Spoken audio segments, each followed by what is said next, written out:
We're live. Hey, Now you can tell hey. it's hot because I have a hot drink, but I have gone for a cool drink. Yeah, and that noise round is the fan. It is so hot. It is hot, hot, hot. No. Level 10. Level 10. We've got the window open. So if you hear me, we've got the fan. Mark's drinking a cold drink. Not much left of it, I'm afraid. No, and I am also cappuccino. Now, we also got something with. Oh, I haven't seen this. Well, this is the caramel and date. The iced brown sugar oat milk drink. Really recommend that if anybody wants to try it. It's really delicious. You thought it was a bit strong, didn't you? Yeah. A little bit again. Well, you've only eggs at the bottom. Just try a bit. It's strong, but it's the dregs at the bottom. So I like the dregs at the bottom. Do you know what I mean? I mean, I didn't get a taste of when it was. Reminds me of the dregs at the bottom. Very nice. So you can hear me slap that. Right, so that's the cookie. Forgive my nail varnish, but that's the cookie right there. This is the caramel and date cookie. So we're going to try this right now. I might take that with water. That's so nice. There's water beside you. So here you go. Thank you. Careful, because it's going to. Oh, wow. So that's really crumbly. Yeah. Okay. Continue.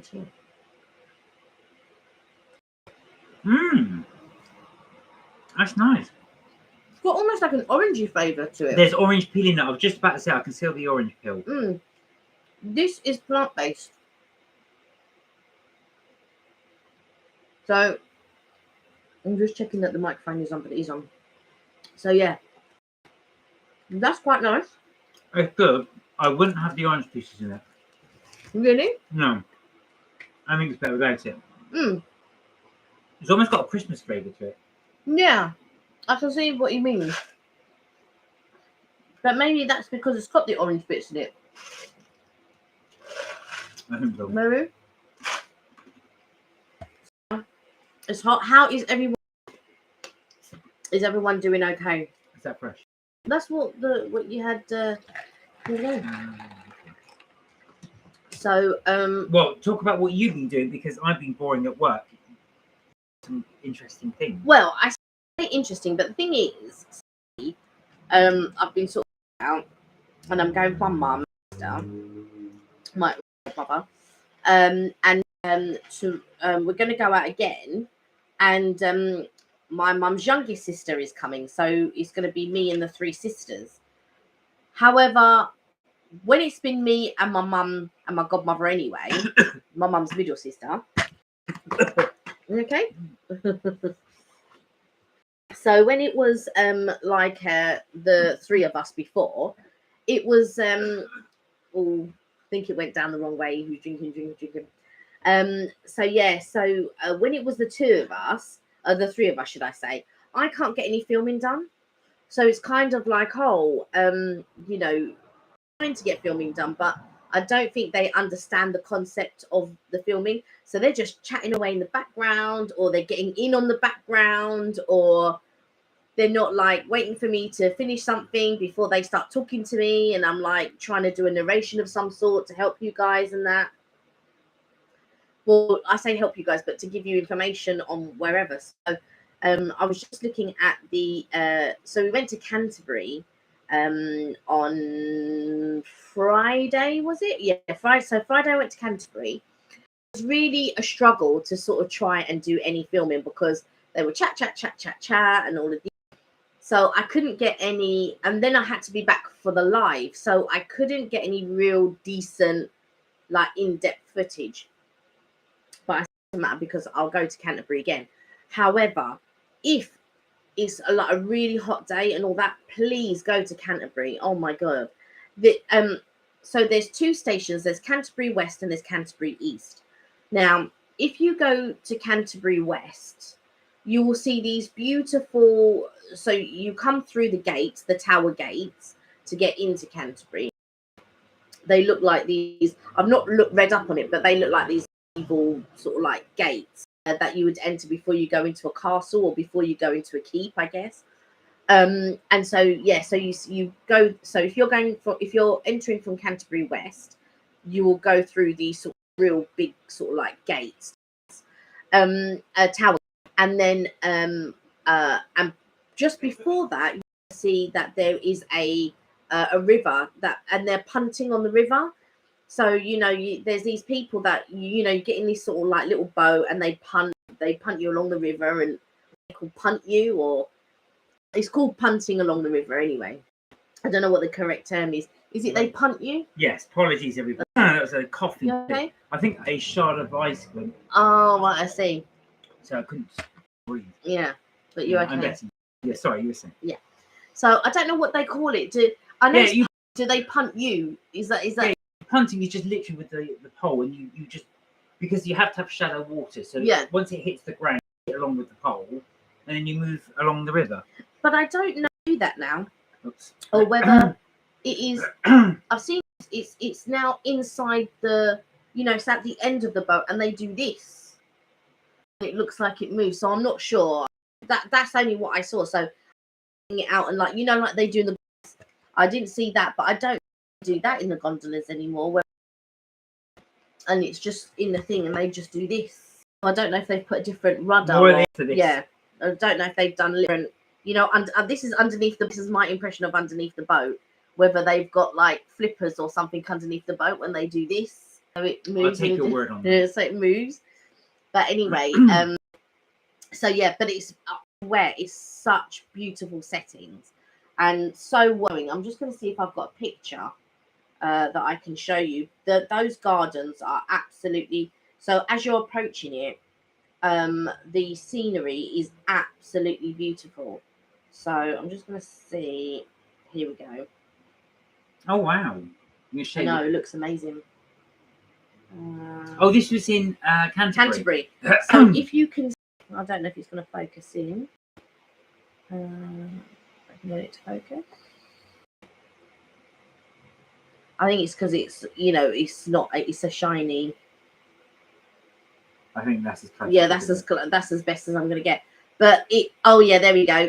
It's beautiful, absolutely beautiful. So if you're ever there and you come in from West Canterbury, you'll get at West Canterbury. So like stations, one west, one east. If you're from West Canterbury, that's what you'll see. And I'll just see if I've got a picture of the tower. It's like a keep, isn't it? Yeah. So it's what. So. Oh, wow, how are you? Hey, Pastor, I hope you're both well. Love the bunnies. Oh, thank you very much. This is the keep that you would enter in. But yes, go on. How are you? How are you, Pastor? Sorry, Kelly's just showing you guys her trip to Canterbury, just the photograph that she did. How are you? You well? How are you coping with the heat? So hot. I'm just having some more of this cookie. Eat away. So basically, yeah. So whenever I'm sort of like doing these trips and I go with my mum and the sister, it's just really difficult to be able to feel and get everything that I would like to talk about or whatever. It's just very difficult.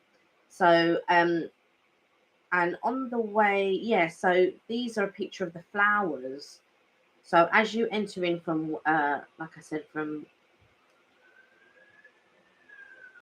look at those, main. Look really, really good. Yeah. The thing is, people were along the bank having a little packed lunch and stuff. And that was really quite nice to see people sort of like have lunch and enjoying life and stuff like that.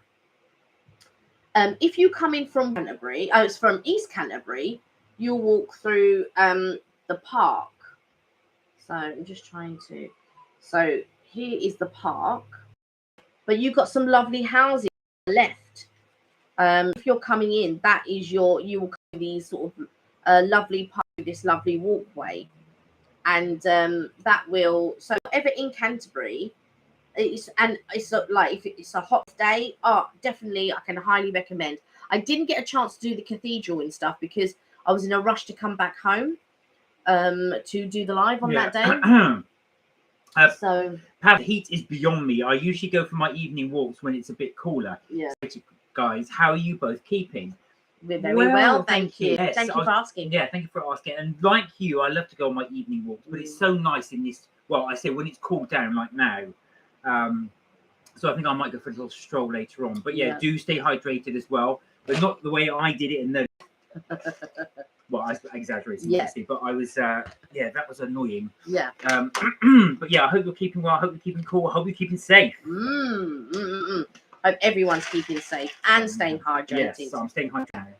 So for those you didn't know, recommend. Now that's just water and ice. Now I did have the Starbucks, which is the brown sugar and oat milk. I forget what the drink's called. Shaken something or other. Yeah, really recommend. It's very, very nice. Yeah, well, not nice for me, but it's nice for you. I do. It's quite strong coffee. So I think it's an espresso drink. Yeah, it's an iced oat milk espresso brown sugar. I can taste the espresso in the water, which is nice. But I got yours decaf today, so it's a decaf one. And I didn't realize they did that. Yeah, and I've got the my normal caramel, but it's semi-skimmed milk. Excuse my nails.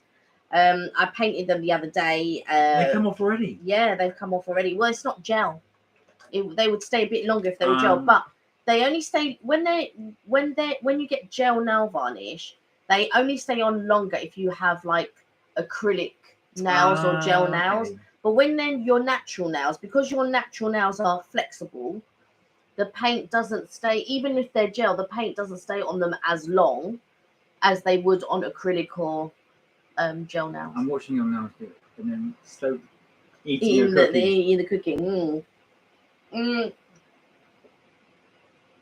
So yeah, I had a really nice trip to Canterbury. Unfortunately, didn't get a lot of footage. And on Monday, I went out with my nephew, and there were loads of places that I wanted to take him. I said to him, I gave him a choice. I said, "Do you want to go down to Brighton, or do you want to go like cafe hopping? Not that like we go on a cafe crawl." So he was like, "Yeah, let's do the cafe crawl." So we'll try all different pastries and stuff. Anyway, so we were on the train. And we were pulling into Charing Cross, and we passed South Bank. And I said, "Oh, do you know what? Let's go to South Bank Market." I said, "There's a duck burger there that I really want to try." I have not had this burger for 5 years, and I really, really, I don't know if I'm destined not to have this burger. Maybe. Also, Pav said, "Thank you. I am indeed. You're tempting me with the Starbucks now." I also love the caramel frappuccinos. Yes. Now, also, Pav said the summer drinks are also a great selection. Now, Pav, we did actually last live, we did try both summer drinks on the live. We liked the passion fruit. We weren't too enamored. Well, I say not too enamored. You didn't like the banana split. Yes, banana split. Banana split. Yeah. I didn't mind the banana split. I've got to be honest. I wouldn't order it purely because it was just so heavy, especially in this weather. I did enjoy the tab, which is the oat milk. Really. You liked that one. That was really nice. And I liked the passion fruit one. Yeah. The raspberry and passion fruit layered summer drink that Starbucks are doing at the moment. That is really nice. I really enjoyed that, and I would get that again. So anytime I'm getting fruity, that is the. If I want something a little bit lighter, kind like with the milk drinks, like with the frappuccinos and stuff. Sometimes they can be a little bit heavy. Yeah. And sometimes they can make me more thirsty. Yeah, true. Well, that one especially because that is laden with sugar. Yeah. Well, not so much the sugar, but it's the, there's a Starbucks coffee lorry going by. Look at that. Not that they probably come to deliver to us, but there you go. I wish they were delivering to us. I wish they were. Hey, Richard, how are you? How's it going, South Londoners? We're good. How are you? We are good, thank you. How are things in Essex? So I've not been able to get much filming done. I've gone to lots of places, but not been able to get much filming done. On Sunday, we went to Battersea. Yeah, we did. Oh, that's what we had to tell you guys. So we went to Battersea Power Station. I was going to say, Richard, this might interest you. So I not been here, or I've not been there for years and years and years and years, and I've got to say the development is unbelievable. Yeah. He said managed to have a good day out. Oh, good. Good. What did you do? What did you do? So Sunday, we filmed it. Battersea Power Station, totally different. What was it? They actually have now built a tube station. Yeah. Excuse me. For the first time there, I've never seen that before. So a brand new tube station. Plus, as well, there's loads of shops there, and we did check out one of the restaurants there, which was Gordon Ramsay's Street Pizza, which we will show you in the review we uploaded. Yeah.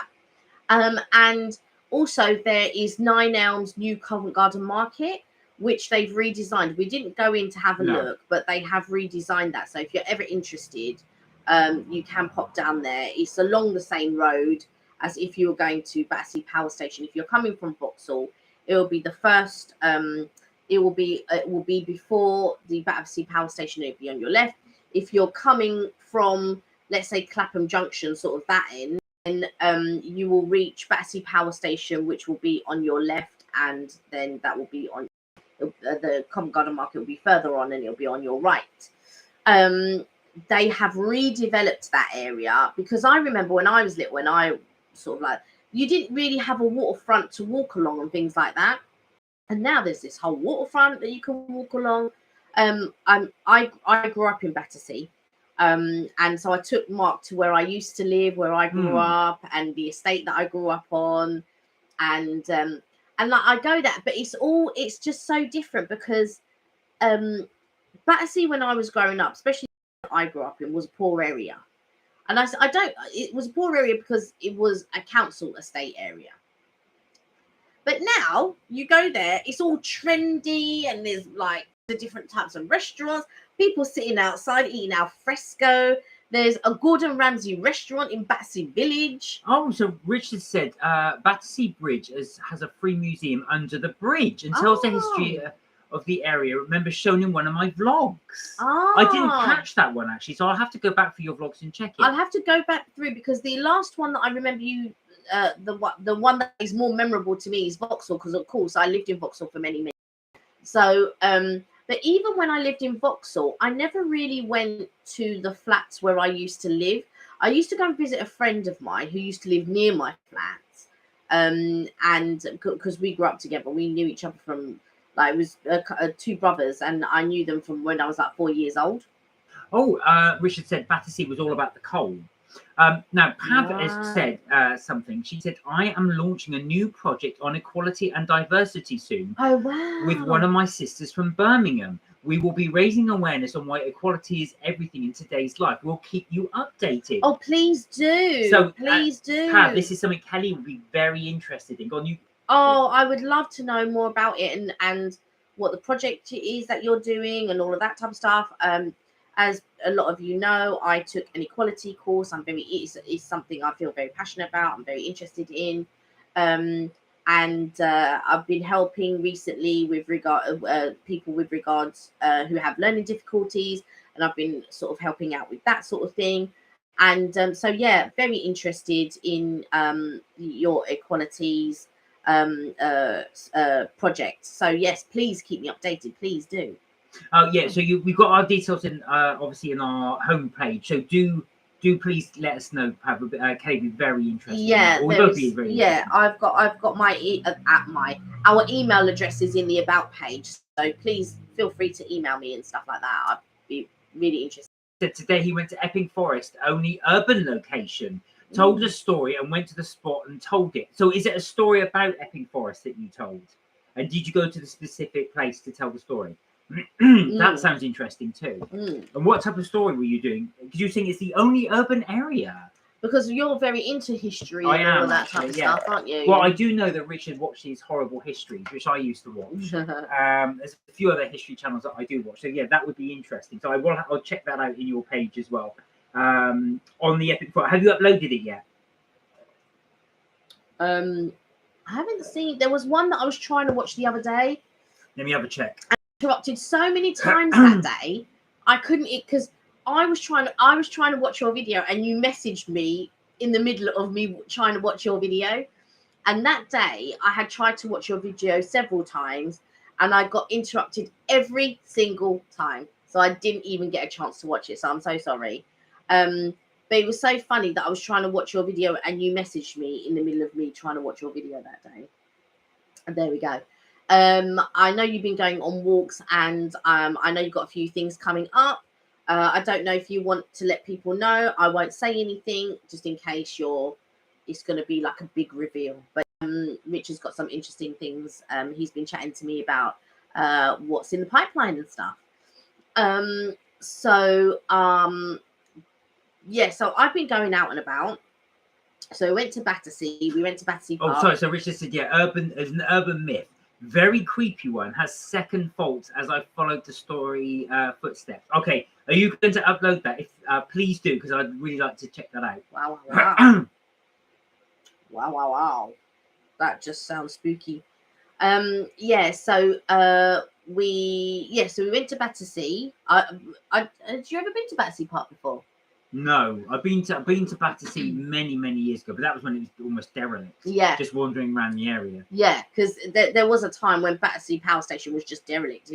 It was sort of like decaying and all sorts of stuff. And so, quick thingy there. So, if anybody has ever seen the film Full Metal Jacket, the Stanley Kubrick film, it really is a film with two halves. So you've got the training half at the beginning, and then the second half scene where they battle a Vietnamese sniper, and it's in Battersea Power Station in the 80s when it shot it all there. It's been in a lot of. It's been a thing for a lot of filming locations and things. But the towers are so iconic, and I just remember growing up and passing it every day like it was nothing. And I was sad to hear that they were going to demolish it actually. And then along came a project, became a listed building. It's become a listed building, yeah. And built it up, and they began to save it and all of that type of stuff. So so it's just nice to sort of go. But the thing is, they've blended the old with the new, which is good. And I think there's going to be flats there and all of that type of stuff, which they're already building in that. But you can see that they're making it into a real entertainment area. So they've got like this fake grass, and they've got these deck. Exactly. Massive chairs. They've got like these massive fake grass chairs that you can sit on, and but like it's 2 or 3 people to sit on and stuff like that. And there's these giant deck chairs. Naha. Hey Naha. How are you? I hope you're all right. Richard said, I do have a video coming up, a video in November 2022. And yes, it's huge. And yes, it's a pay event. So it's 2 hours away from you. Okay. So is that hush hush until November? We'll chat later. Yeah. We'll chat about it later. So so it was just interesting to go and see how much it had changed, how much the waterfront has changed, how much. But the thing is, I feel like building up some things is fine, but changing a whole landscape and building so many buildings that you're obstructing views, that I'm not sure. Like so along the Albert Embankment, so near Vauxhall, where I used to live, you know, there was views everywhere and all this. And they changed all the waterfronts, all hotels and all of this, all right. Vauxhall was never. It was a poor area at one point. It up and everything else, but to build all those hotels on the waterfront, they've shot up over the last couple of years. They really have. It's crazy. So you've got the MI5 building, which is sort of like on the way. So if you're coming from Vauxhall, it's on Vauxhall Bridge. So on the way to sort of like Victoria and all of that. And they built, and I remember when they built all of these fantastic flats, and at the time it was 135,000 to buy one. When you think about that now, 135,000. Back then, 135,000 was so much money. You were never in your wildest dreams was going to afford one of these luxury flats. And I think it was 1 bedroom. Then it was, if you wanted a 2-bedroom, 185,000. And they were building this, and they were calling it George's Wharf, I think. And that was all along the waterfront there. And you go there now. And this was before they built the bus garage. So they built a bus garage the middle. And I remember talking about this with Richard, and he said there was a reason why they liking it. Oh, ran a bit. So quickly there, really out of nowhere, no one can hear you scream. And I tried to scream as well. Oh, you did. You actually tried to scream, and no, in the middle of everything. Pav said, "Thank you so much, Kelly, sister. I appreciate it. I have a current charity regarding humanity and homelessness. Oh, wow. Me and my team have given out care packages too. I will definitely follow you both. No, please do let us know. Please let me know. I'm looking for something to yeah.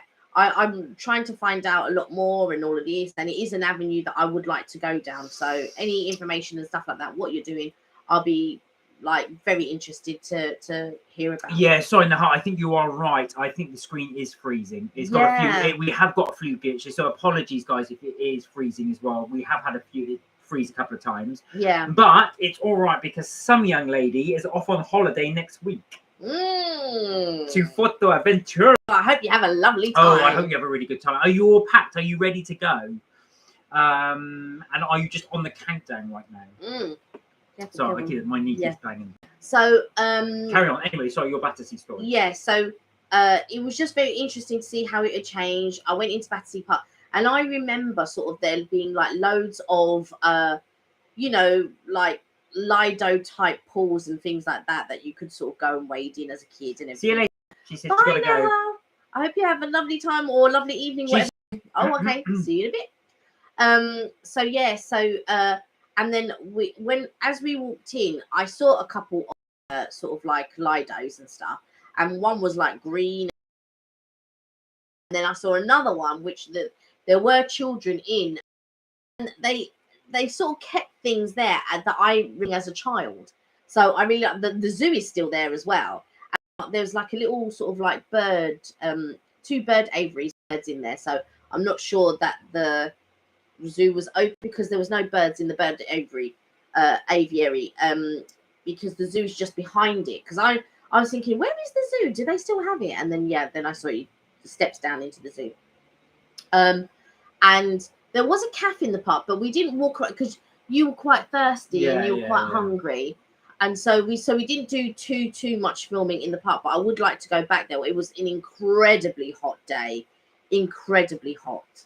And it was a bit of a mission to get there because one part there was, so originally I would have liked to have gone to the beach, to the seaside, but there were so many diversions and so many things. And so in the end, we went not going to the beach.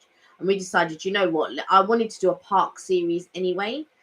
And Battersea was one of them. And I really wanted to go to where I used to grow up and see how things have changed. School is still there, but it's now French. I think it's like a French private school. But I remember years ago, about 20 years ago, that it wasn't even, they had just closed the school because they'd moved the school to somewhere else. And it had been abandoned for ages. So there's a church attached to it, and the church is still there and fully functioning. There was a service happening when we went down to have a look at my old school and that. And then when I saw it, I thought, oh, they've put these gates up, so you can't even see them anymore or anything. And yeah, what they had done, they've changed it into a school. But I remember, this is about like 20 years ago, maybe more than 20 years ago. I remember going to have a look at it because they'd closed it down anyway. And I went with my friend, who I've known since I was about 4 years old.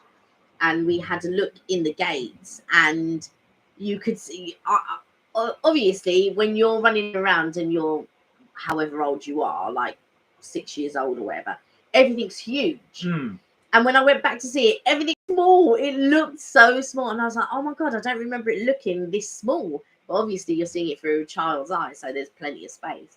But yeah, it was really interesting to see.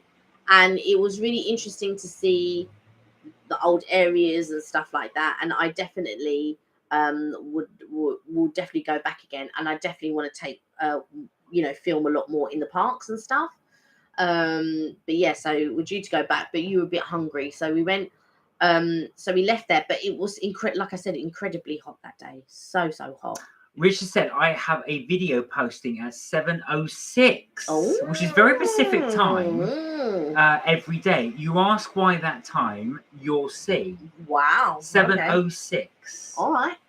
That's interesting. There must be a reason why 7:06. So we'll wait out for the time. I do put the clue in the film. Is that why? 7:06. Oh. Why 7:06? I'm gonna have to work that out. The 7 is, what's that? 15, 16, 17, 18. That's 19. 1906. Right. Has that got anything to do with it? Is it to do with the 24-hour 1906? Is that? It could be. Is It could that be 1906. an ode to the year? All right. Anyway, we'll let you. Yeah, we'll figure it out. Figure it out. So then we walked along the waterfront. Tell them about the pizza. So we went to 19. I've got to see. Got it. 1906, 24-hour clock, military time. Military Yeah, time. so we went down the waterfront and we were looking for somewhere to eat. So they had Gordon Ramsay street pizza. Someone's clever. That's but yeah, Gordon Ramsay street pizza. So Gordon Ramsay's, we thought, well, Gordon Ramsay, that's, you always synonymous. But this wasn't actually, this is street pizza. So what the street, you get a choice of 4 pizzas, but it's unlimited pizza. So you can have as much as you like for £16.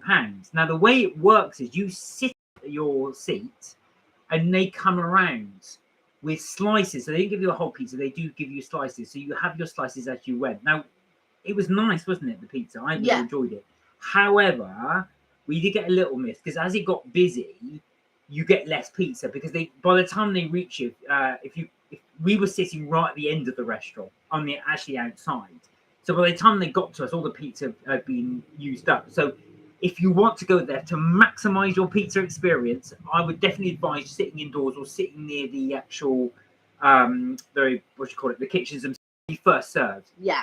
Wow, yeah, it's unlimited pizza for 16 quid. For £16. Now, we did do sides as well. So we have the truffle fries and the mac and cheese. And that does bump up the price. And we had a dipping sauce as well. Yeah, we did a dipping sauce as well. But if you just go there for that, it is unlimited. But just be mindful, they don't come round. They come round regularly, but not often. So by the time you've eaten your slice of pizza, you are waiting a few minutes for the next one to come. All the pizzas are fresh. All the pizzas are fresh, so they're going out. I enjoyed it. I thought it was good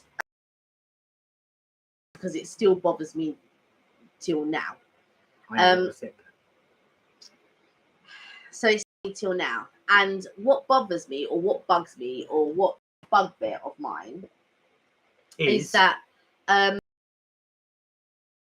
there was a chicken and chorizo one, and there was an andouille sausage one. Now, it's waiting until they reconnect us. So, but anyway, so hopefully they'll be we are reconnected. So yeah, so those were the 4 pizzas. So it was the aubergine pizza, which was a vegetarian pizza, but it didn't have any cheese, so it was for vegans. Yeah. So the aubergine, and it had pine nuts on it. Yeah, Richard said he hasn't had a pizza for over 8 months. Wow, that's one of the places you should go. Yeah. For £16 anyway. For unlimited pizza, it's very good value for money. For London, especially for London prices, I feel £16 for unlimited pizza. For Gordon Ramsay, it's really good. And there's a cinema next door as well. There's loads of things to sort of see and do. But anyway, sorry, the aubergine and pine nut pizza, the margarita pizza, the chicken and chorizo pizza, and the andouille sausage pizza, which was a special. The other pizza, which was part of the 4, is actually pepperoni, because the andouille sausage pizza was a special pizza on that day.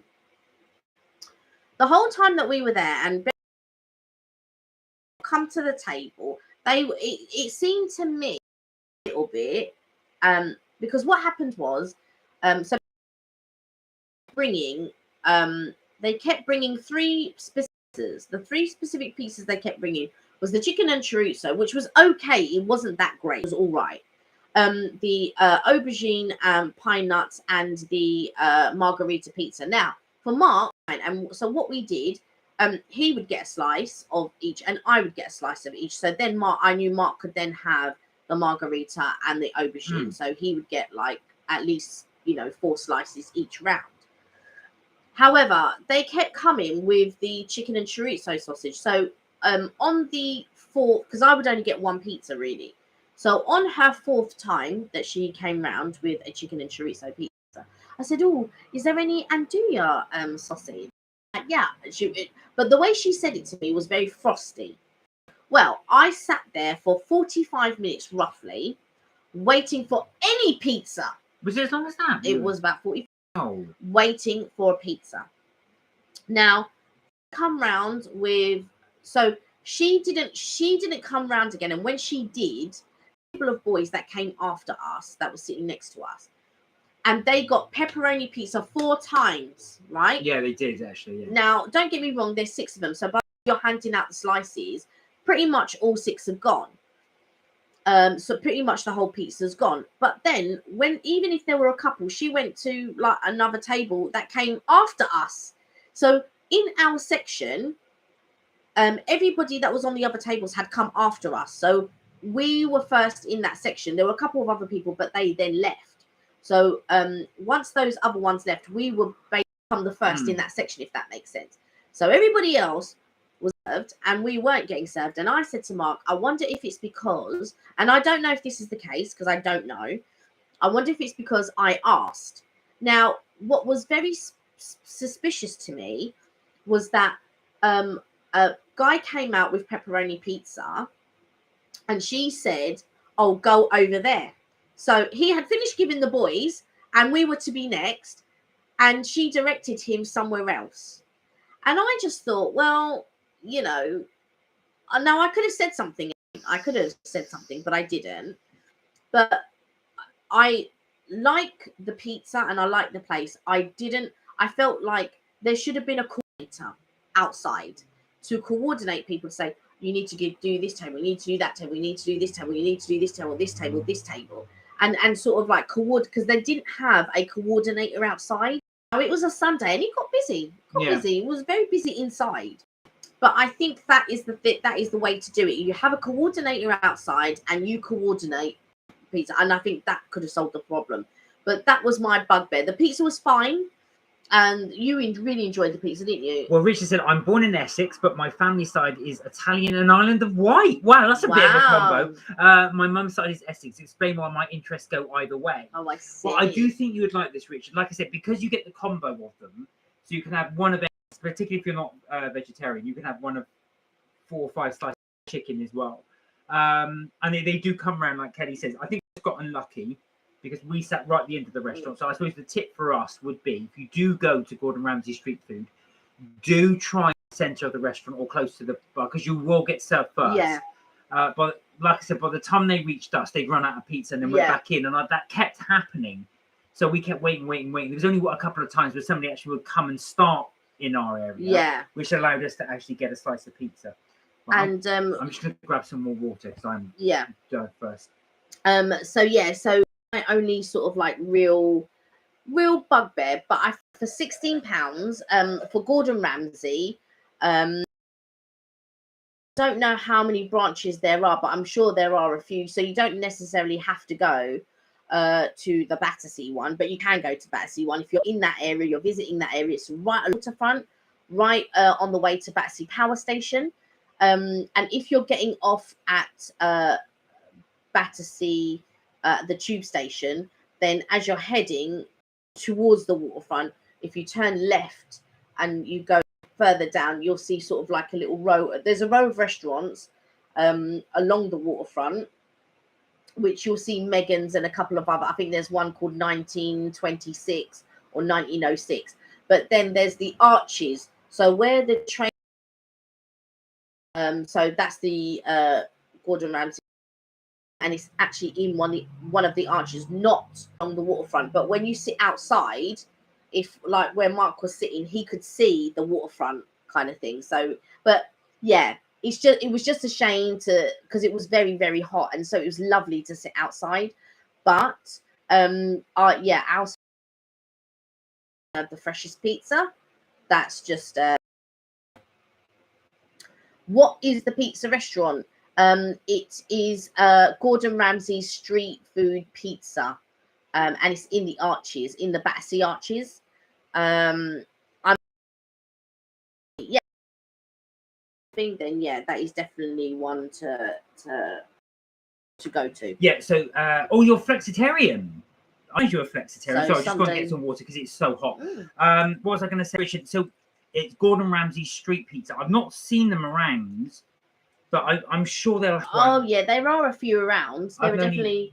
In fact, let me Google, because I've not seen them, but I do know that they are around. I don't know if because someone told me or I saw it in an advert or something like that. So we just came across it when we were just happened to be in Battersea. Oh, okay. Paul's. Oh, St. So Paul's. There's I tell you where they are: St. Paul's, Camden, Southwark. Where else? Oh, and Battersea. So there's 4 branches. Or is that 5 branches? So it's Battersea, Southwark, Camden, Camden? St. Paul's. So that 4. So it's 4.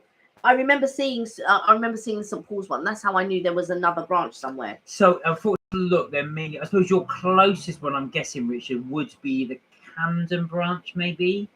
Or well, Richard comes into London all the time, and Camden's a bit awkward to get to, so maybe it would be the what was the other one? There's Southwark, Battersea, and St. Paul's. St. Paul's might be closer for you because I know that's sort of... Well, because you'd get off at Liverpool Street. Yeah. So and then Liverpool Street not too far from St. Paul's. So yeah, be nice to try them all. It really is worth trying the different flavors. Go when you're you fancy doing a little bit of meat, because like I said, because I only eat the vegetable ones. I had a choice of 2, but they were nice. The margarita one's nice, and the other one, which was the roast vegetables, you couldn't tell there was no cheese on there. Yeah, I wouldn't have noticed there was no cheese on there unless Mark said to me cheese on it. And I was like, really? But I wouldn't have noticed. No, it's not obvious. Yeah, I would have just eaten and not realised, oh, by the way, there's no cheese on that. And what's interesting was that the basil was actually basil, it was like a basil pesto they had in there. It was just sort of squirted on the basil one, but you had fresh basil on the margarita one. So that was interesting. Anywhere is nice, said Richard. Well, it's always nice. I always like doing that, just trying somewhere new, and we'd like to share it with you guys so you can know. I know pizza's your favourite. I've got to say, I do. It's not mine, but it's my pizza. So when I saw pizza, street pizza, I thought I've got to give this a try. Yeah, he's like, "Where do you want to go?" And I was thinking, I already know where he wants to go to. Street pizza, it was. But as soon as I saw it, I thought, "Oh, we'll try here." Although I would have tried. There was a ramen. It looked really good, but I probably wouldn't, because I don't mind ramen. I'm not really a soup. If I was like really sick, like when I had COVID the first time, like a clear soup, and so like not so much a ramen, but I would have like maybe a miso or something like that. So along those lines, I don't mind miso and stuff like that, but I'm not really a ramen person. That's more your thing. But they had like real sides. So like they had a couple of bao buns and a few sort of like wings and all of that type of stuff. So I would have gone for more the sides. I would have picked a ramen, but I would have more gone for, I think. So guys, if there's anywhere that you would recommend that you've been dying to tell us, please do share it, because we always like to sort of try new places as well. So if there's anywhere that you'd recommend, do let us know. But that's one of our ones that we've tried, is the street pizza. Bone Daddies is the other one that someone suggested. I can't remember if it might have been Karen or Ray might have suggested Bone Daddies, but definitely. So there was loads of places that I wanted to take my nephew, and they were either closed or didn't have what I wanted. However, there's a new Boon Chic that has opened up, so I don't know what. I think it might be in one of the London videos, maybe. We actually have had Boon Chic, and which is Bunsik. It's spelt Bunsik but pronounced Boon Chic. And we went to the one in Leicester Square. So there's one on Charing Cross Road. So on Charing Cross Road is the main one. And as I was getting as we were walking along the bridge back from So we went to South Bank Market, food market, so that I could get this duck burger that I haven't had for about 5 years. Only to find out that there was no food market on that day. Oh, I know, that's so And cool. I was just like, oh God, disappointed. So on our way back, and it was hot that day. It was so hot. So on our way back, and this is a Monday, and Monday was meant to be overcast. It was not overcast that day. Today was overcast. Yeah. But Monday was not overcast. So anyway, on our walk back on Villiers Street, which is right near Embankment right near Embankment Tube. So in between Charing Cross Station and Embankment Tube is Villiers. And in Villiers Street, there's a bit opened up. So I said to my nephew, right, come on, we're gonna have one of these boon sheiks. And I said to them, oh, when did you open up? Like when did you? And she said, oh, we've been open about 1 or 2 months. No queue, because normally the one on Charing Cross Road, God, that's so there's busy. always a queue. But I have to say, although the boon sheik was good, it wasn't as good as the one on Charing Cross Road. Yeah, I think because they haven't, but they've got like chicken boon sheiks and like beef dog boon sheik. They had all of this stuff there. So, oh, I must come back. And so for anyone not familiar, boon sheik is actually Korean corn dogs. So the various Korean corn dogs. Richard said, I did new location, had to turn around. It was extremely creepy in the forest. Oh. I never get scared until someone strangely take me behind and says, leave. What happened? Did somebody actually recorded you? Or did you just hear a voice that said leave? What happened? Richard also said you should do this HV cups of home video of cups of locations and visit them and try restaurants and explore the area. It's how I pick my boring days. So what do? You just pick a random day. Oh, I mean Tate. Hang on, let me read that. Let's get until someone strangely. Yeah, you said Tate. Take me behind and says leave. When you said Tate, what happened? Oh, tap me. Oh my God. And was the person there? Was the person corporeal?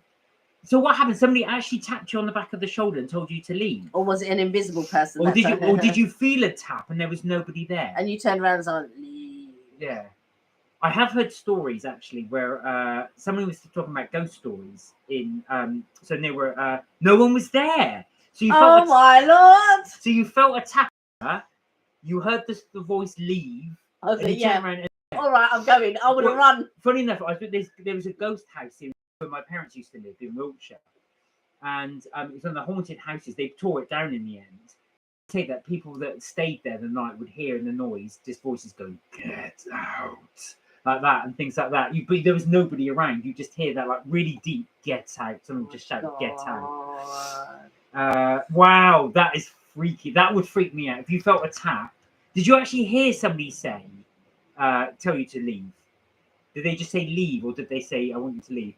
Once you hear the story, you'd be like, oh, yeah, I was going to say. Oh my Lord. I've never had that, though. Do you know what, though? I have had experiences where I've been in a house or a room, and I felt like somebody's in there, but there isn't anybody in there when I've gone to check. But you get that feeling that there's somebody there. There's always that feeling. Anyway, chic. So that's what it looks like. So that looks like. What's the sort? So you can see there's bits of potato there, and inside is actually cheese.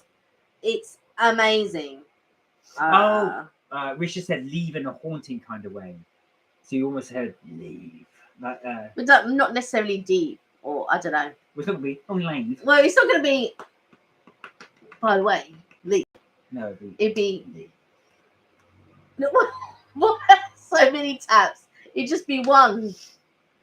We're not going to continually tap. No, when you tap someone, you normally do that. No, darling, it'd be this. Leave. So Richard or say, was it multiple taps, or was it a couple like that, or was it just a tap? Just one. And then leave. I think one would make the point. Did they see your dust as you rushed? Listen, there would have been a Kelly-shaped hole through the trees. Oh my God. Leave. Oh my God. 2 taps. The second was hard. Hard. So it was like, leave.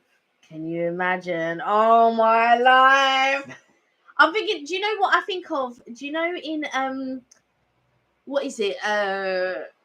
Ghost. I think the one with Patrick Swayze. And then there's a man on the train and he's like, get off of my train. And I think of that, you know, like somebody, he grabs the newspaper and it flies out of someone's hands and all of these. Sometimes you hear something fall or whatever, and I always think it could be a presence, but yeah. Oh, I'll show you a picture later where it was. Oh my God. And that was in Epping Forest. Woo! So you know what? Don't send me the picture, just in case. Just out of interest, was it a ghost story that you'd heard of before, and that's why you investigated, or did you just happen to be there? So I know I keep asking. I'm just fascinated. What a thing though to say. Imagine that though. You're just in the middle of nowhere, and you said that you tried to scream and no one heard you. Because he has done filming in Epping Forest before. Yeah, exactly. Because you've shown where the trees have fallen and things like that, and all of this. So I know you've been to Epping Forest before, but you said that there's a point in Epping Forest, but it must be so dull and so dense with trees and stuff that when you scream, of course, no one, because it'll only reverberate back to you. Well, not just that as well, but if there's no one around for a long distance of time, long distance of time, there's no one around for miles, then no one's going to hear you. Yeah, but what the interesting thing would be is if somebody stood just outside of the area and he's saying he's screaming and no one can hear you. It's a part where no one can hear you. I remember many years ago I watched a documentary on ghost sightings, and one professor believed that all natural living things, like trees especially, have the ability to record sound and then play them back many years later. So sometimes you can hear the trees can pre-record them, because the early sort of, I say cassette, almost like a cassette deck, well actually it was just actual wax strips, and someone would put a needle in them, but it would record your voice perfectly. So it's all normally organic things that can record. Richard said the story I told was of a couple who saw and witnessed something in what creepy cursed lake 10 minutes walk away, and yet the dry out of the stream connects to the lake. My story was not the lake though. So you were talking a story similar to, and you just happened to be in that area, and then you got that on the back, and someone tried to go, leave. Kelly will be out of there. I wouldn't have been in there. No, I wouldn't have been in there. Just trust me. Anything like that, I just think.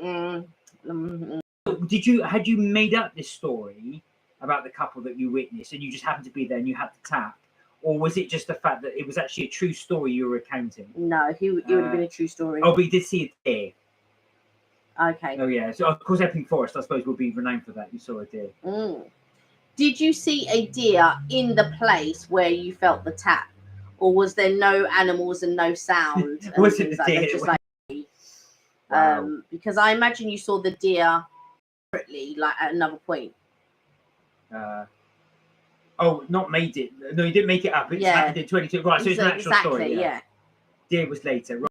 Exactly, not in the area that. Yeah. Oh wow. Ooh. There you go. So a little ghost story experience there from Richard. But just goes to show, like you say, even in London, there's actually, especially there's loads of ghost places. Haunting in London. Loads. So went to Boom Chic in that was when I went out yesterday. And where else did we go? So I went to take him to a couple of places. So I went to Chestnut Bakery to get the strawberry and thingy tart. They didn't have any left. Went to Arome. Arome was closed. So I was upset about that. And then we went to Mameson's and we tried the bilog. But it was actually the donut that I wanted to try, and the donut is only Friday, Saturday, and Sunday. So I was upset about that. Tried the bilog. The bilog was actually okay. The ice cream is an ube ice cream, so it gives it that purple color because it's like a purple potato. And it wasn't too sweet. It wasn't savory, but it wasn't too sweet.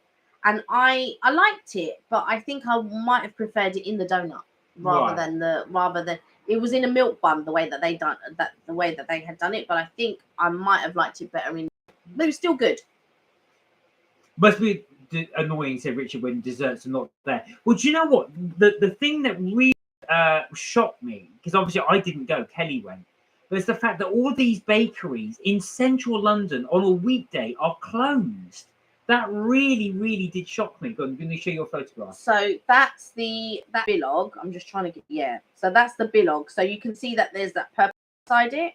So I've not heard of this donut, but instead of jam is ice cream. That does sound a fantastic. Was it nice? It looks nice. This isn't the donut. This is the milk bun. Oh, was it nice? It was all right actually. It wasn't too sweet because but my nephew would have preferred it to be sweet. Like he really wanted it to be really sweet, but it wasn't really. It was a slight earthy flavor to it, but not really. I didn't feel the earthy flavor really. Which she said you find interesting desserts. Well, do you know what? This is what we try to do. So we try to find all these new desserts so we can pass them on to you guys, so you can actually get to see them and hopefully give you some ideas if you are in London. Some really good places to go, or Brighton, because we did do the ones that are in Brighton. Yeah. Richard said, was it like Arctic roll? No. It's obviously because it's not cake. Right. So if it had been in the donut, it might have been like an Arctic roll. Oh, okay. But it's in a milk bun. Oh, I don't know how to explain it. I love an Arctic roll. Yeah. Did you prefer that with an Arctic roll? Would you say? I think I preferred that because you know why? I'm not really a lover of vanilla ice cream. Okay. Yeah. So if I was going to make an Arctic roll, it wouldn't be with vanilla ice cream. It would be with but I like the jam concept and the ice cream and all that. So I like the concept. But this bilong, it costs, I think, I can't remember how much it costs now because for the donut it's £3.50. I'll have to check. Was that a dirty ice cream? That was at Dirty Ice Cream. So it's not actually Dirty Ice Cream. The place is called Dirty Ice Cream, which is in Chinatown. Yeah. Just off Soho in London. So we have been meaning to go there we want to do a video on ice cream. I'm desperate to do a video on ice cream. Yeah, you are. I really want to spend a day doing it. Richard said, these hot days, yeah. I do go to places you eat and I try desserts. You help me on my travel places to eat. Oh, we hope so. We hope so, yeah. I really do hope that's the case because we do love trying new places. Hi, Charlie. How are you? Hey, Charlie. Oh, wow. Charlie's got 402 followers. Well done. You're really picking up the pace. Okay, You'll be overtaking us soon. The bilog was £6.50. Right. So that was quite expensive. Bilog was £6.50. But it is quite sizable. So if it's for one person, it's quite sizable, but it is expensive. But the actual donut is £3.50, but they only do the donut on Friday, Saturday, and Sunday. Oh, I see. So they weren't doing what I actually wanted at the time, so that was annoying. And the Boon Chic that I just showed you. Let me go back to the Boon Chic. So. Okay, so this will set you back about £5. It's almost £6. I think it's like £5 like that, £5.80 maybe. So this will set you back almost £6. And then let me have a look at the Mammoths. And this one is £6.50. And it is really interesting. And I do say, like, definitely try it. It could be your new thing that you. So that's So that one is £6.50. I thought it was all right. And on a hot day, I think it was quite nice. Well, do you know what? They must be popular. So Charlie, how was the Iron Forge Carvery? Because you uploaded that one as well. Did you enjoy? Did you have lots to eat? And Richard, I forgot to ask you. You went to the Berkshire Roadshow, didn't you? The car was it car exhibition on the Berkshire Road? He didn't get much filming done there, but yeah. The Roadshow. How was that? Did you enjoy it? I know. I was going to say a carvery in this heat is wow. But I bet people still go. Of course. Yeah, but I think now's the times for ice cream and things like that. I would have liked to have taken my nephew to a few more places and eaten a few more things, but it didn't, because I had you know, to go from calf to calf to calf, or bakery to bakery to bakery. It didn't occur to me in the end, like you said, why didn't I just take him for a meal when all the things were closed? Yeah, exactly. It didn't occur to me. I thought, oh God, yeah, we should have just gone for a meal, but never mind. Oh, well, Richie Next said, time. yeah, the car show was good. Meh. Yeah. I'll make up for it on Sunday. Are you going again, or are you going somewhere else? No, that's the thing, actually. We found that as well. There's been times we've gone out somewhere, we've done loads of filming, and it's just one of those things. Nothing comes out, or there just isn't the stuff there you need. You think it's okay, but when you view it, you think, oh, it's not great. Yeah. We can't use it. It happens when I go out with my mum and my aunt, and tomorrow be my mum and my 2 aunts. Oh, so, yeah. You're getting I don't think I'm going to get much filming done. No, you won't.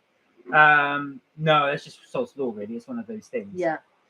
But yeah, no, but going back to the trying of the various things, no, we really do hope, actually, we give you some good ideas to go, because also as well, we do try to go to the places you guys recommend as well. So if there's any ones you do recommend, please do let us know. We will always try and get to go to those ones, which we always enjoy doing. What's in that one? That is an almond croissant. Oh, okay. I was thought you were one from me. Why? When I asked you, did you want anything? You said me no. But I said no. I did try this. Although this one was delicious, it was not as good. I'm afraid they still can't. The pumpkin. I don't like winter. Was it pumpkin? Yeah, I'm not a big fan of winter, but I do look forward to them making. You like everything pumpkin? Oh, they are a pumpkin thing in Boon Sheep. Oh, have they? Yeah. And I said to we didn't get G, I should have got one. Oh, Richard said my mate got jealous at the car show. Saw the model of my Ferrari, all black, and lady let me sit in the driver's seat for 30 minutes and have my lunch. Oh wow! Wow! Oh man, can you imagine if she let you drive it? That would have been something else, even just for a test drive. Wow. But yeah, I was going to say, we've not been to a car exhibition for ages. The last one we did was actually the James Bond one. Do you remember? So we went to an exhibition. It was in central London, and they had all the James Bond cars there. So from the Lotus, the white Lotus Esprit, obviously the famous Aston Martin. So all the different ones that they had there from all the various films. A lot of them are obviously like the original prop cars.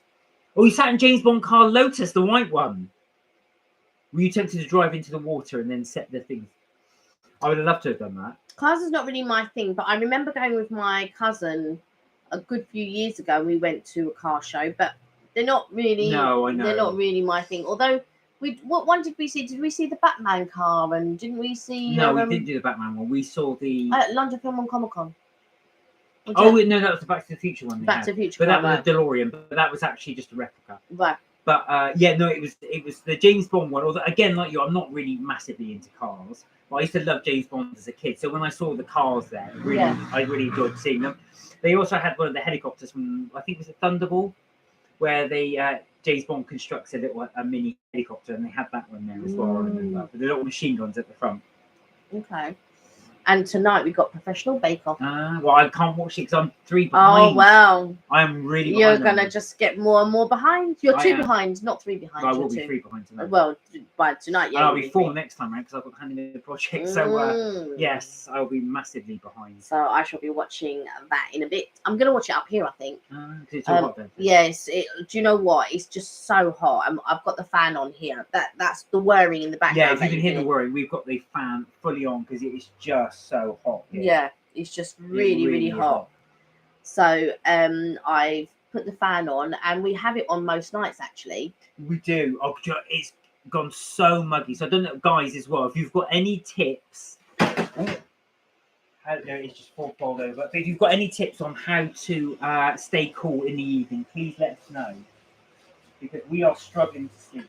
Yeah, I mean, to be fair, I'm not struggling to sleep, but you are.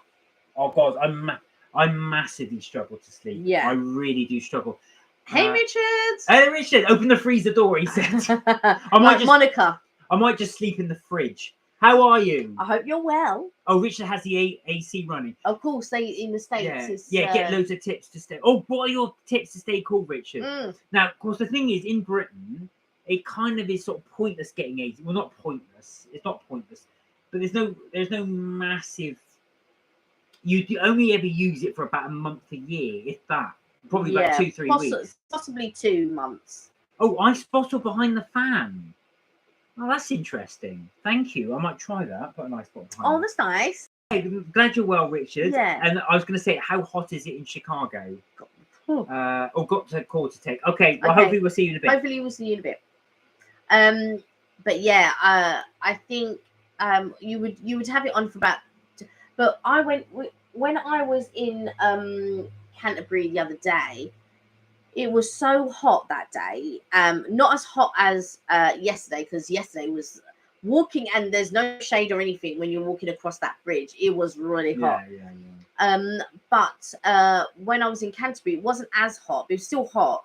But I walked into the Tesco and it was the only place that had decent AC. They are very lucky in that shop, I tell you, because there are a lot of shops that you can work in, a lot of retail shops you can work in, and there won't be there ain't any AC. They've just got fans. No, well, a lot of workplaces don't have AC. Yeah, that's the thing. So, and I do get it, because they think people just think, well, it's not really in this country. It's hot for about 2-3 weeks of the year, so it's not really worth that massive investment in. I don't know. It's been hot for months. I mean, look at 2020. That's a really good example. Again, and it was hot early this year. Guess who's back? Back again. Oh. Their heart's back and their home back. You managed to get all your washing done. Or wet a flannel, drain it out, put it in the freezer, bag tie it and freeze. Take out of the freezer, keep the bag as water, won't drip everywhere. Reuse it and just put back in the freezer. Okay, that's I have read actually somebody's done the same with a hot water bottle. So you actually freeze the hot water bottle and do the same. You put it in the bag to stop the condensation, and you put it in your bed, so it does the opposite. Oh no, my brother's pushed me and my door into the mirror, which is behind my door, and it broke. Oh no! Oh no! Now I'm scared because it's 7 years bad luck. I was only that's an old wives' tale, exactly. So don't worry too much about that. It's a superstition. No, don't worry, don't worry.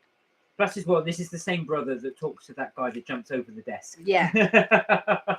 So no, don't worry. You won't have 7 years back luck. You'll be fine.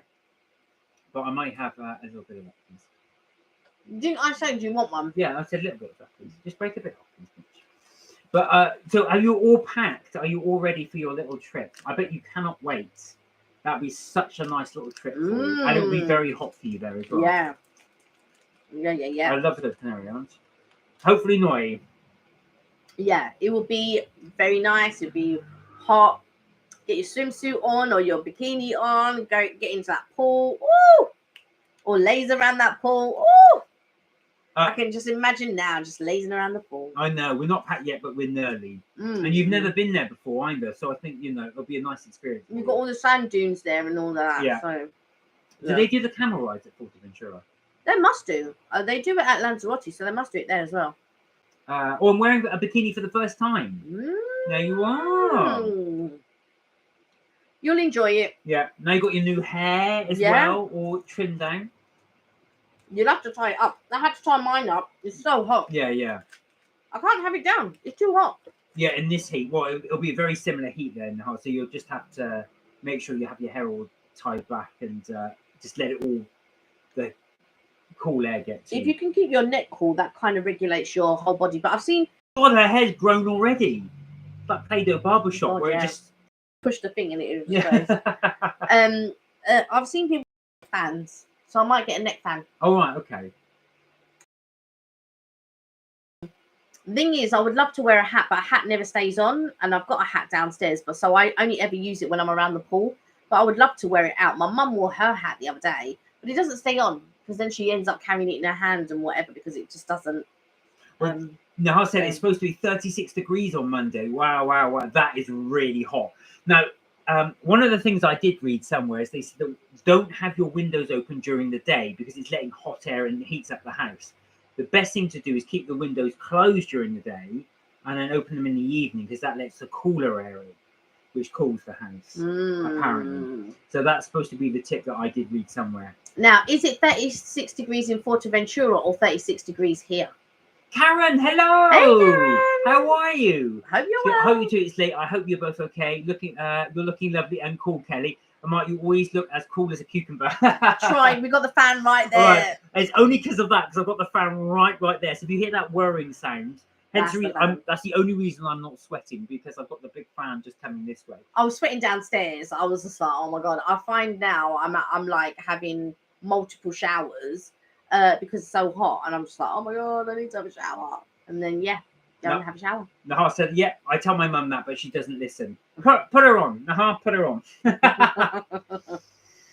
But yeah, so we've got the fan on here, but we've got one of those fans that. So we've got another fan downstairs, but it's like really dusty. It's like a really dusty fan, and I don't know how to clean it on the inside. So it's like a box fan. Box fans are great, by the way. They're not totally safe, but they are great for producing like really good sort of like air. So we've got a fan here. It's a Dyson one, and that does produce quite good air, and it has a night function as well, and it also purifies the air. So the other day when I turned it on, it only said that the air in here was fair, but since then it says good. So we've what's good about this Dyson fan, it doesn't produce, to me, cool air per se. It's more regulating the air in the room, if that makes sense. So it's taking the air from the room and then yeah. So we've got a Dyson one, which actually I do recommend these. Let me just grab it as it blows everything. Yeah, and all the crumbs everywhere. There we go. So that's the Dyson fan, and what it does is it purifies the air through here. Yeah. So you can hear that go. So it does actually do air purifying. Now you can get them that heats up as well, but they're expensive. I didn't get that one. Thank you. Do you know what? I really do like the blue and the gold together. But I think I would like it a little bit more of a darker blue.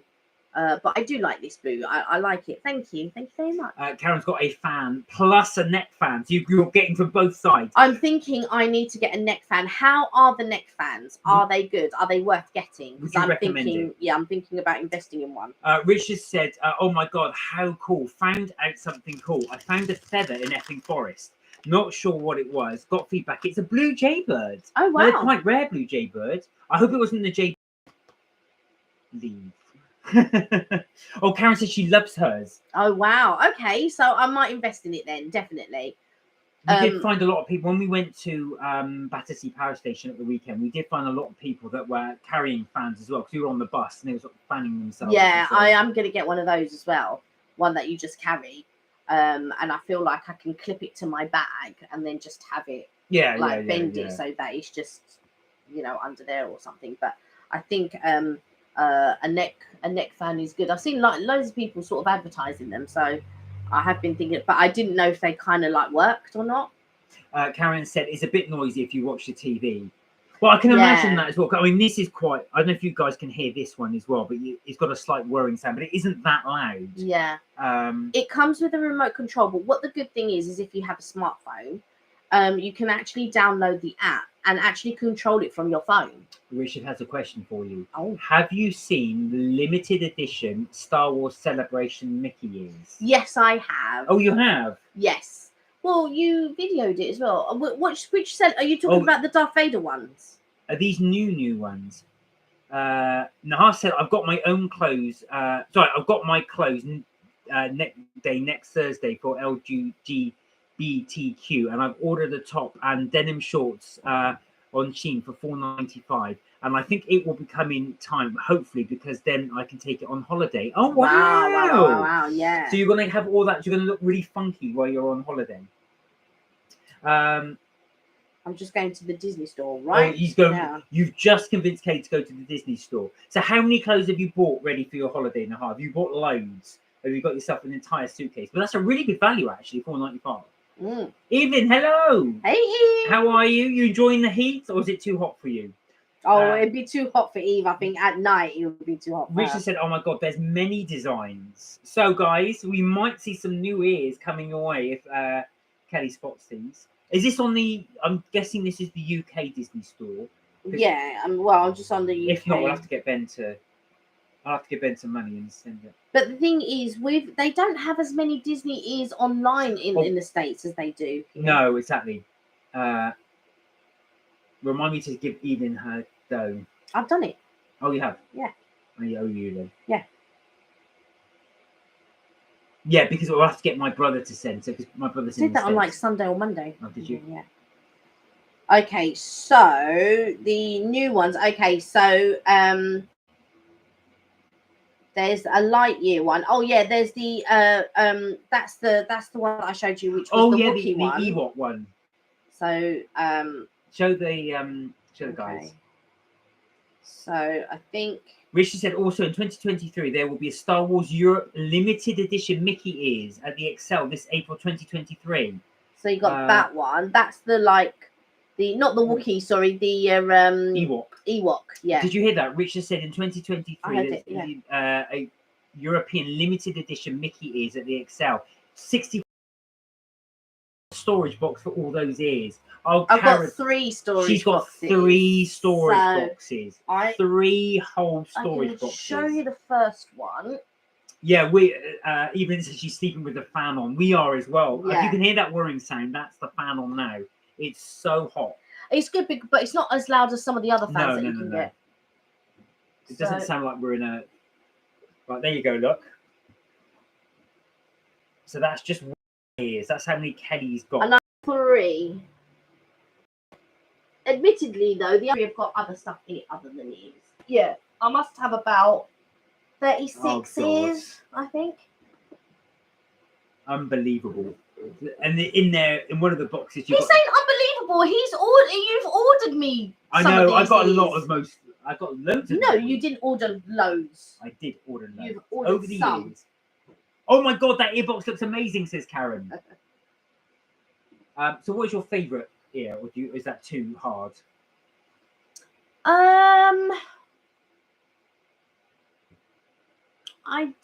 It's very difficult. I do love. There's black and gold ones. I really like these ones here.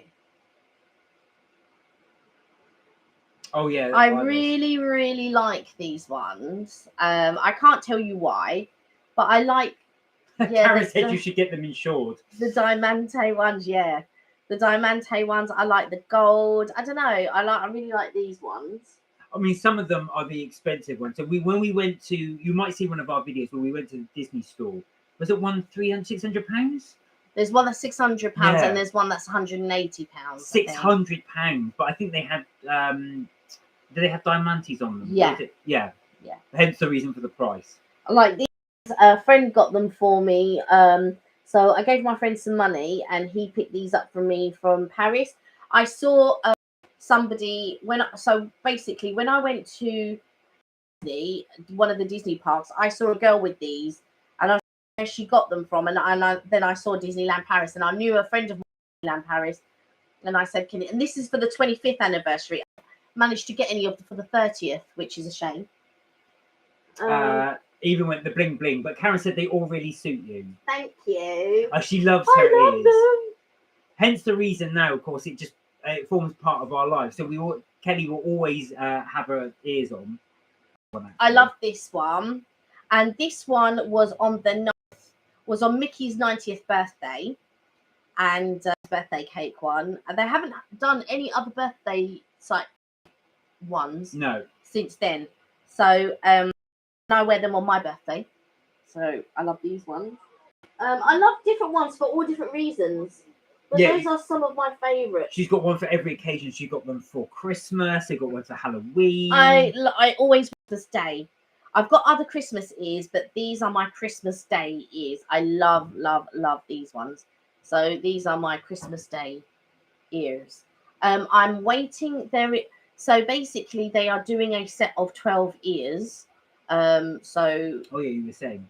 And the next one that is due, because the next one should have been out by now, but it's been delayed, and that should go on sale tomorrow, I think.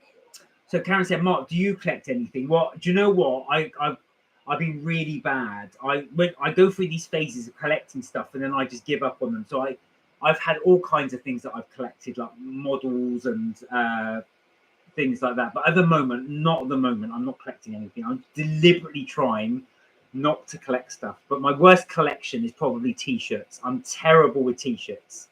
I must have I reckon I've probably got about 50, maybe 60 t-shirts, maybe more.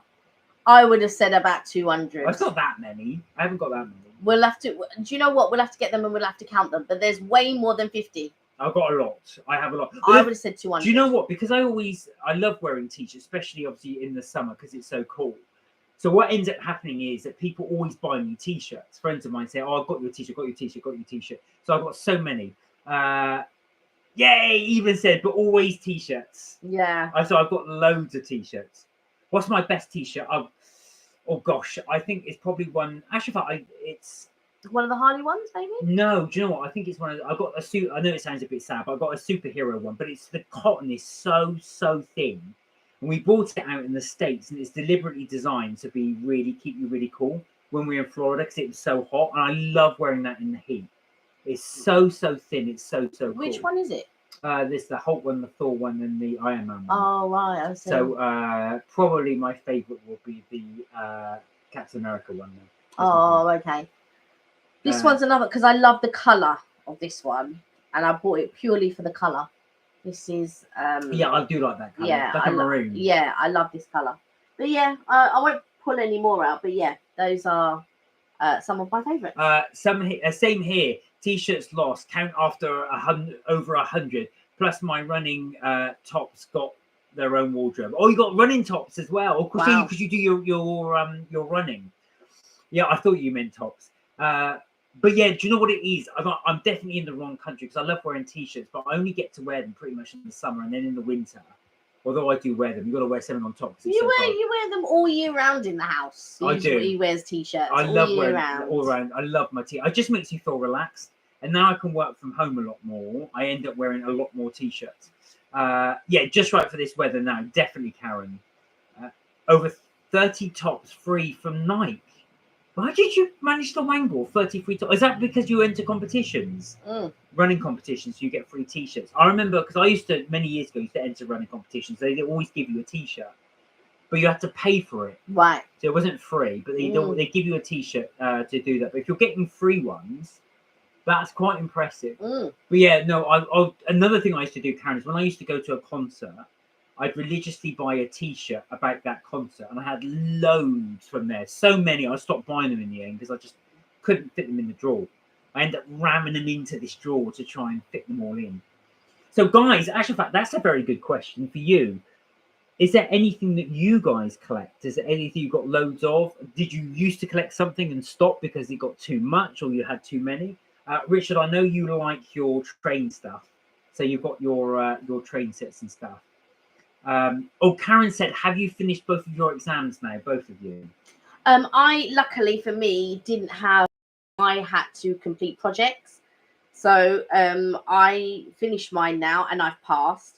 I'm now just waiting for my certificate, which they have not sent me. They said it would be 6 to 12 weeks, but that was in May, and it's because an outside governing body had to check it, and so now I'm just waiting. So I might have to email her to find out, like, has she heard any news? So I've not quite finished everything yet. So I'm hoping this is my last month.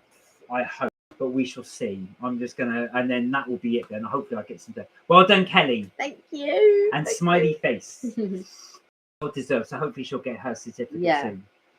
Just wait. It's always annoying when you've got to wait for your marks. Yeah, and she said, "Oh, congratulations, Kelly, you passed." Pending an outside source or whatever, and I'm still waiting on that. So yeah, don't know. I'll have to get onto them about it. Yeah, because we're July now. Yeah, exactly. So I had my different drink today, Karen. I didn't go for the hot. So I went for their brown sugar espresso. As you can see, there's none left, but it was very nice. Very, very nice. I do like that. But caramel frappuccino today. I don't normally get a venti, but in this heat, yeah, I was going to say actually, although they do say hot drinks are really good for you in this heat because it does cool your body down. Well, it raises your body temperature and then your body automatically cools it down. Yeah, but is that the case if you regularly drink hot drinks? Because you drink hot drinks all year round. I do. So I don't think it's really going to make a difference because that's what your body's used to. Yeah, that's probably true actually. Yeah. But even said I collect nothing. It's all clutter. That is so true. If you see our house, as you probably have from just these angles, Evelyn already knows what a house is like. We got clutter everywhere. It's so bad. And we say to ourselves, we're going to chuck a load of stuff out. We're not going to buy anything more, and we invariably always do. I've got so many spices and so many baking things. It's taken over the table in the living room. And everything is just crazy. Karen asked, are we cooking meals in this weather? You did today. I did cook today, and my mum came around. She goes, oh, I'll have some. And then she was like, oh, I'm going to my friends. But I made I had some couscous left over, so just salad, couscous, and some olives, sweet corn, and pork chops. And then for Mark, it was the same but with salmon, and mac and cheese. So the same mac and cheese. I had a couple of spoonfuls of mac and cheese as well. Love the mac and cheese. And also as well, if you do get the chance to go to Gordon Ramsay's, Gordon Ramsay Street Pizza Restaurant does do nice mac and cheese. Give it a try. Richard said, if you ask what I collect, you need a book. Here's a few things: Lego, model trains, comics, Hot Wheel boxes. Oh, you get those. They're actually worth quite a bit. Star Wars stuff, Back to the Future, coins, stamps, rare VHS, records, annuals. Wow. I collect rare and pretty minerals in crystals. Oh, wow. So you've got quite a collection. And actual fact, all of that stuff has got quite value as well to it. I did notice, especially with the Star Wars stuff. So the Star Wars toys, the original ones, do go for a pretty penny. Yeah. But you have to have them in the original boxes. Yeah. So if anybody did have a load and is looking to sell it on, you can make quite a bit of money. But I do like collecting stuff as well. I do want to go for a phase of collecting film memorabilia. So I started doing that as well. But I think if we had a bigger house and we could dedicate a room, like a proper room, yeah, that was all kitted out like in sort of stylish cupboards and stuff, you know, shelves and that you could think, all right, this is dedicated to this, this is dedicated to this, this is dedicated to this. It would be a lot better for us. Well, this is it. And we'd have to have 2 rooms. Yeah, this is it. Because I did start collecting signed autographs. Because I thought, well, that's it. They won't clutter because I can put them on the wall. So I frame them and put them on the wall. But of course, invariably, what ends up happening is you fill up the wall with it. Karen said, lovely being with you tonight. Got to go now. Take care, everyone. Take care, Karen. Thank you for joining us. Have one VHS valued at £2,056. What VHS is that? Do you know what?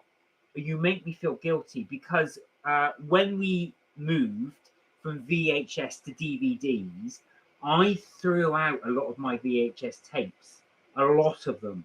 And I'm now gutted because I see very similar, they're becoming collector's items again. So I'm now seeing them come back and I think, oh my God, I threw that out and now it's worth this. So, I mean, you can't take everything. No, you can't, yeah. And sometimes you just have to be brave and throw things away. And there was a point where we threw so many things away, and I threw these lovely boots away, and I still dream about them now. Like, why didn't I just resell the insides and keep these boots? But I just chucked them away in the end. And yeah, that's what you have to do. But even to now, I still think about those boots. Oh, really? Yeah, till now. But mind you, you've got boots downstairs with mold on them. You still keep. The most expensive VHS sealed is Back to the Future, sold in the USA for $75,000. Wow. Oh, that must be an original. And I'm assuming, sealed. So that must be a brand shelf sealed, $75,000. It's amazing what people will pay for. So when we've gone to London Filming Comic-Con, some of the collector's items there, they go for absolute fortunes. And people are there buying loads of stuff.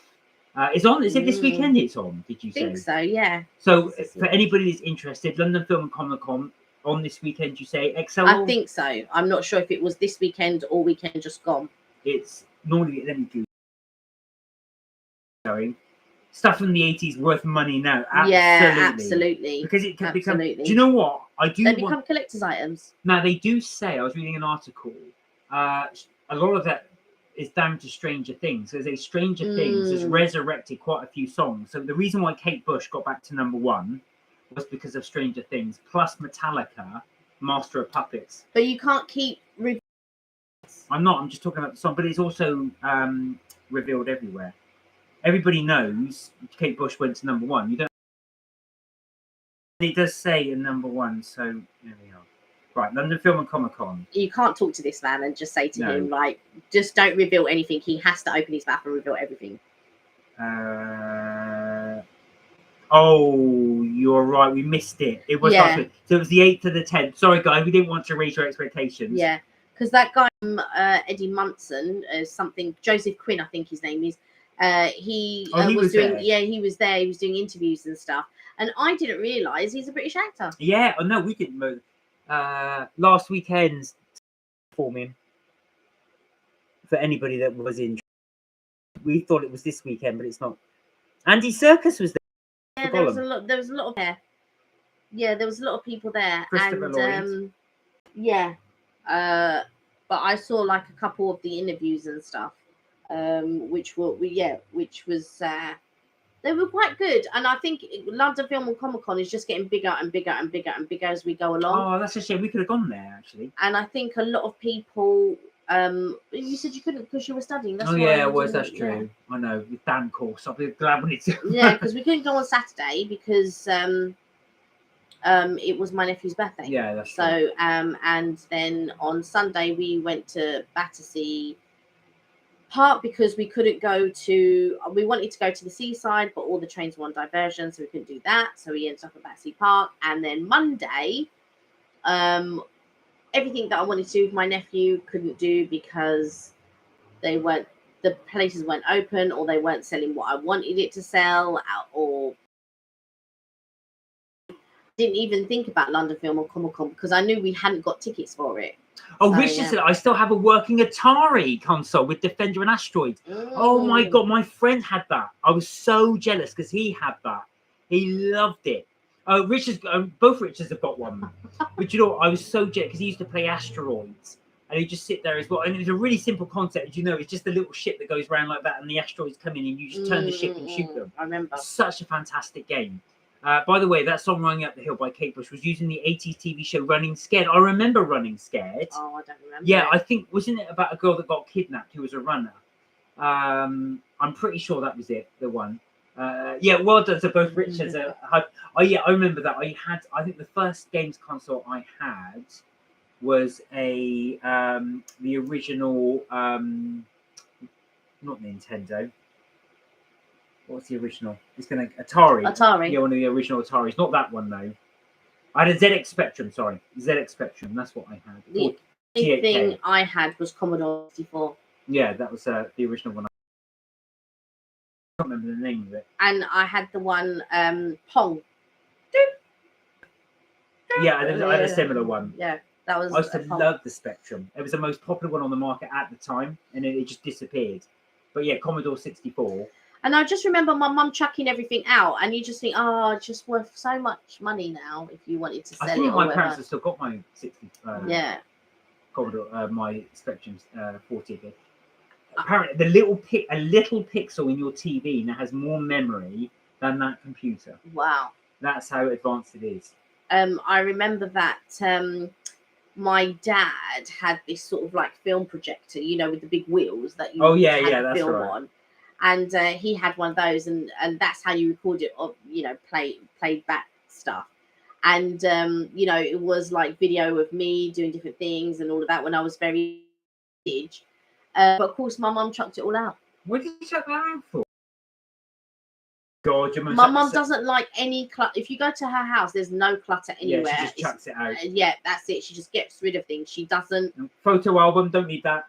She keeps photo albums, but she doesn't keep anything.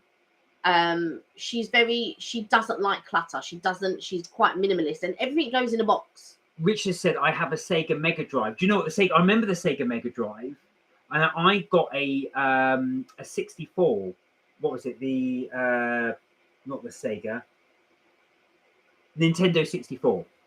And I gave it away to a friend of mine as I was moving house, and I now regret that because it's worth a lot of money. I've seen it now for quite a bit, so he's still got that. So I hope he's enjoying it. But yeah, it was. Yeah, but the thing is, you keep these things, but are you really going to sell them? No, there is that. That's the thing. You do keep these things, which is fair enough. But the point is, are you ever going to? They're worth a lot of money, but are you ever going to sell them? Because that's the thing. There's no point in keeping all the stuff, and it's this is worth this and this is worth this, and you're never going to sell it. It doesn't make any sense. So yeah, they're only worth keeping if in the end you're going to sell them. If you attach sentimental value. Richard said, "I'm always welcome to pop over and play." Richard, I may take you up on that one day, just for sentimental reasons, just to game. Yeah. It's true. The thing is like it can be worth this amount of money or that amount of money, but unless you're going to actually sell it, then there's no worth in having it. Yeah. I've got all my pins and stuff, and they can be worth this or be worth that, but it's not worth anything unless you're going to sell it. Would you sell any of your pins? The doubles? I would sell any of the doubles, yes. Which I have. I've got like loads of doubles. So then you end up buying trebles because you don't want to sell one of the doubles. You want more than one copy. I would just sell the doubles. So like if I had a double of the pumpkin juice, you'd have sold the other one. I would have sold the other one. So Kelly bought the pumpkin juice pin badges for $10 each. Yeah, roughly about $10-15 at the time. They're now £100 each because they've stopped making them. So if you do have any pin badges there, just to let you know, that's what they're worth. Would you buy one for 100? No, I wouldn't spend £100 on a pin. That's crazy. Well, it's investment. It could be worth 200. Yeah, but the point is, would you sell it? Well, there's no point in buying something unless you're going to sell it. No, that's true. That's true. Do you know what I mean? Because you'll just attach, sentimental things to it. So then it becomes a case of, would you? But there's an interesting theory on why we hoard and things like that. What's that? So the interesting theory is, I remember I was talking to a guy at work where I used to work, and he was saying that his wife is a hoarder. Right.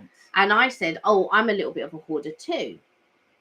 And I said, I had seen this documentary, and normally when something traumatic, it doesn't have to be hugely traumatic, but according to the child, when something traumatic happens, you then feel that you've lost control. So then you sort of keep things. Right. So that you feel like you're not losing control.